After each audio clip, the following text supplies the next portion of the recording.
আরে রিমি আপু এটা কুকুরের সাথে কি করতেছে? আমার তো কুকুর অনেক ভয় লাগে। আরে রাজু, হ্যাঁ আপু, কুকুরটা ছেড়ে দিব নাকি? আরে না না, ছেড়ে দিও না।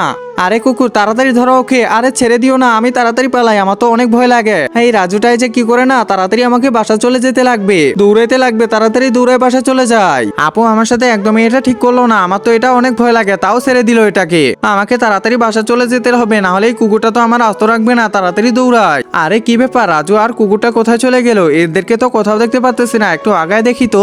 আরে এদিকেও নাই দেখতেছি, তাহলে এই রাজু কুকুরটাকে নিয়ে গেল কই? না জানি পিটাইতে পিটাইতে আবার কোথায় নিয়ে গেছে, একে তো কোথাও দেখতেছি না। আরে এটা কি? রাজু তো দেখি ওখানে বসে আছে, তাড়াতাড়ি যাই তো। একজন মা কতটা আপন হয়ে থাকে, যার মানেই তাকে জিজ্ঞাসা করে দেখো। তো দেখা যাক বন্ধুরা, এই মায়ের জন্য কে ভিডিওটিতে লাইক এন্ড সাবস্ক্রাইব করে, আর যারা মাকে ভালোবাসো না তারা ভিডিওটি থেকে দূরে থাকো। আরে আপু দেখো, তোমার কুকুর তো আমার শিকারী হয়ে গেছে। আরে কেমনে বানালি এটা? আরে আপু এটা সবার দ্বারা হয় না, বুঝছো?